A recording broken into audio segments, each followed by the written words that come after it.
India பாக் மோதல் நின்னதுக்கு இவங்க தான் காரணம்னு ட்ரம்ப் ஒரு புது விஷயத்த சொல்லியிருக்காரு. என்னன்னு தெரியுமா? காஷ்மீர்ல தீவிரவாதிகள் தாக்குதலுக்கு அப்புறம் பாகிஸ்தான்ல இருக்க தீவிரவாத முகாம்கள் மேல இந்தியா ஆபரேஷன் சிந்தூர் தாக்குதலை ஆரம்பிச்சது. 4 நாள் வரைக்கும் போர் தீவிரமா நடந்திருக்கு. திடீர்னு பாகிஸ்தான் ராணுவ இயக்குனர் இந்திய ராணுவ இயக்குனர் கிட்ட ஃபோன் பண்ணி போர் நிறுத்தத்துக்கு வேண்டுகோள் விடுத்தாங்க. வழக்கமா ட்ரம்ப் தன்னோட பேச்சுவார்த்தை தான் இதுக்கு காரணம்னு சொல்லிட்டு வந்தாரு. இது ஒரு திருப்பம். ஆனா கனடால நடந்த G7 உச்சி மாநாட்டுல மோடி ட்ரம்ப் கிட்ட தெளிவா சொல்லிட்டாரு, இந்தியா பாகிஸ்தான் போர் நிறுத்தத்துல அமெரிக்க வர்த்தக ஒப்பந்தமோ மத்தியஸ்தமோ எதுவுமே இல்லை. 2 நாட்டு ராணுவ அதிகாரிகளும் நேரடியா பேசிதான் போர் நிறுத்தம் நடந்துச்சு. அதுவும் பாகிஸ்தான் வேண்டுகோள்லதான் அப்படின்னு.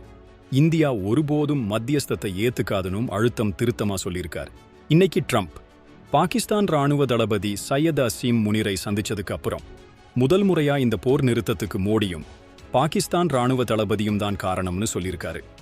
2 புத்திசாலிகள், 2 பெரிய அணுசக்தி நாடுகள் போரை தொடர வேண்டாம்னு முடிவு செஞ்சாங்க. நான் ரொம்ப சந்தோஷப்படுறேன் அப்படின்னு ட்ரம்ப் சொல்லியிருக்காரு. இதை பத்தி நீங்க என்ன நினைக்கிறீங்க? கமெண்ட்ல சொல்லுங்க.